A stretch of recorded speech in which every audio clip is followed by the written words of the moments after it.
This video will show the process of making a cosplay of Isabelle from Animal Crossing. Like a lot of people, I've been really obsessed with the New Horizons game, so when I saw a design that combined really magical girl things and one of my favourite games and characters at the moment, I couldn't not make it.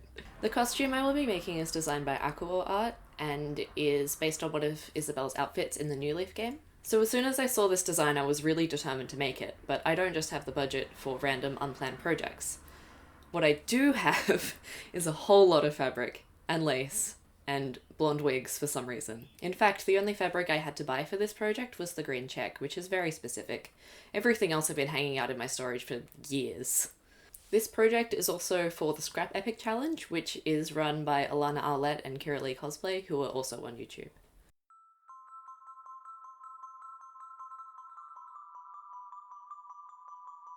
I like to work on projects from the inside out, so I started by patterning the blouse. I just drafted a basic dartless bodice since it's mostly covered by the vest. I drew out scalloped edges on the bottom edge, starting from my high hip level. The collar is just a rectangle that's my neck circumference plus a couple of centimeters, and about 3 centimeters tall when finished. The sleeves were drafted with a low cap of 12 centimeters and a total length of 20 centimeters. The blouse is made from an old sheet that was hanging out in my mock-up fabric tub. It has a couple of stains, but they were pretty avoidable when cutting my pattern pieces. I actually really love the look of stripes woven into the fabric like this.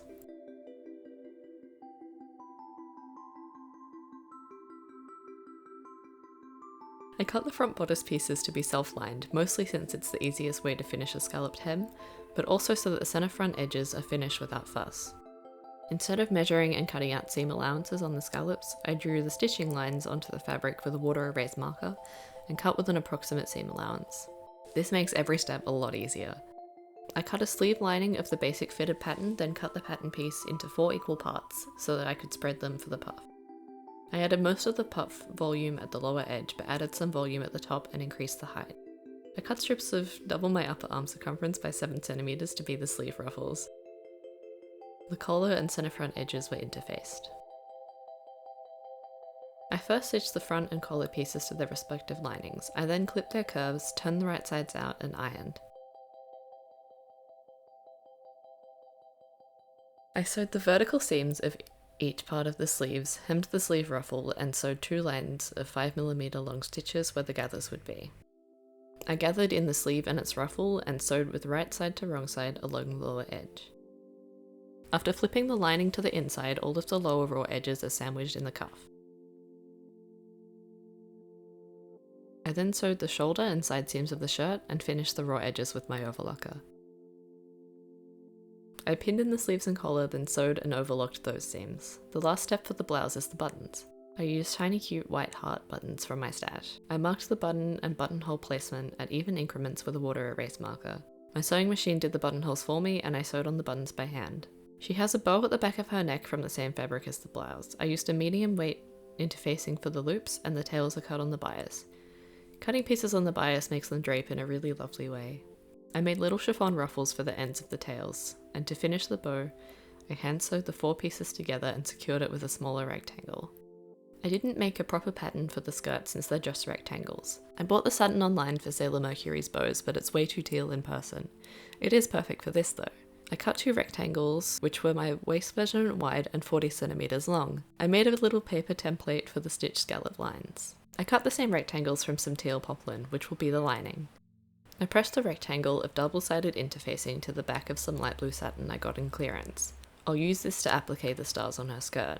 I drew varying sketchy stars. They look kind of childish, but that's sort of the idea. I'm only appliquing the front panel since the back is covered by the overskirts.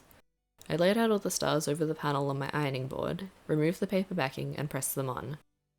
I satin stitched the edges with a zigzag with a width of 1.5 and a length of 0.6, using a thread that's a pale shade of the same colour to help the stars stand out. I had to overlock the edges of the satin since it was fraying like crazy, and I added a pocket to the side seam. I drew out the scallop lines along the skirt's hem with a water erase marker from the template I made earlier. I pinned together the skirt's outer and lining with right sides together and then sewed along the stitch line I marked. I clipped the curves and corners, turned the skirt right sides out, and pressed it. Next, I basted the zip in between the layers of fabric and machined top stitch. I also sewed 2 rows of 5mm stitches along the top for gathering. I cut a rectangle that was 8 cm thick and the circumference of my waist plus 5 cm for seams and underlap. This will be the waistband. I first ironed a fold about 1 cm from the edge. I then gathered the skirt to the waistband and pinned. I sewed them together, then folded over the waistband to fully enclose the upper edge. The waistband is secured closed with a trouser hook. I stitched a scallop trim along the hem edge, and that was all for the teal skirt. On top of the teal skirt is another puffier skirt. For this, I used fabrics from a project I'd planned in my first year of cosplaying, but never used. That was about 6 years ago, so it's definitely time they became part of a costume. The base of the skirt is a half circle of pale yellow cotton homespun, with an inner circumference that's 20 cm less than my waist. I calculated the outer edge of the skirt and multiplied it by 2 to get the length of the mint pieces. The larger rectangle is 15 cm longer than the base, and the ruffle is 15 cm long. The ruffle will be self-lined. I used satin for the bias strips. I cut 3.5 cm and 6 cm wide strips on a 45-degree angle using my cutting mat as a guide. I then sewed all of these together. The wider strips were ironed with one edge folded in, and the thinner strips had both edges folded under. These will be used not only for the overskirt but for some parts of the vest. I sewed the wider bias first to the back side of the ruffle, then folded it over and top stitched along the edge. I drew a chalk line an inch above the tape edge to sew the thinner tape along. I top stitched both edges of the thinner tape.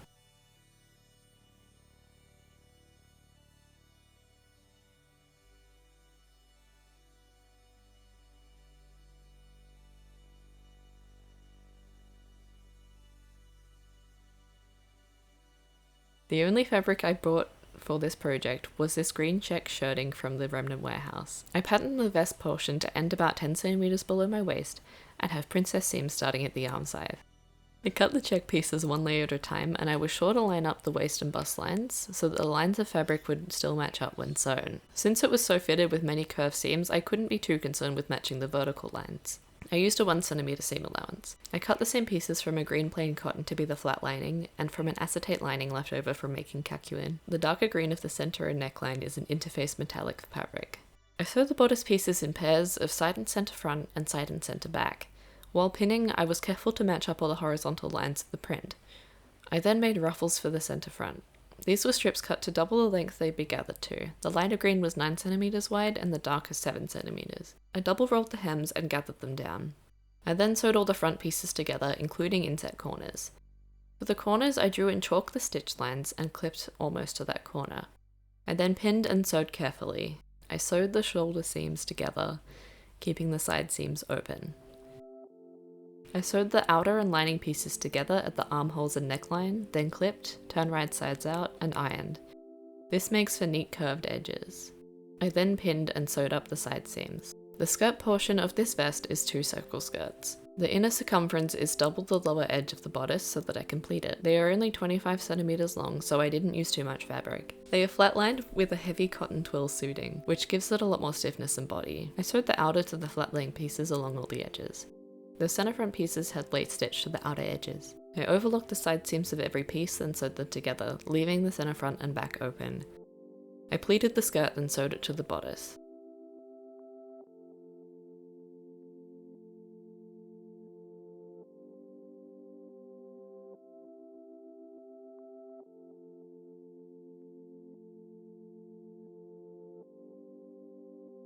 I overlocked the waist seam in each side of the center back. For the center back seam, I sewed with a long stitch for the length of the zipper, then as normal. I pressed the seam open and basted, then sewed in the zip. I sewed bias binding to the outer side of the skirt hem and then pressed it to the inside. The binding was then hand stitched on the back side for a finish without top stitching. The side details were cut from interfacing and 2 layers of fabric. I cut the fabric on the bias for a slightly different design. Bias binding was stitched to the back, then pinned to the front and sewn with metallic braid trim on top. They were sewn to the sides of the skirt where the buttons are.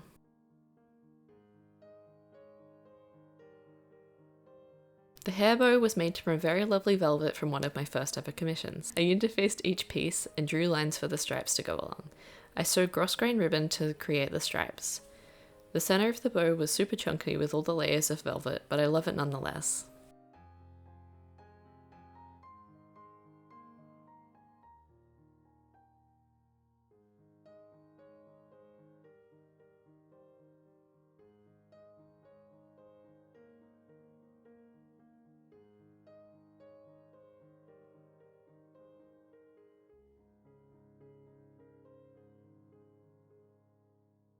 I bought this blonde wig for Sailor Venus a few years ago, but never ended up cosplaying her.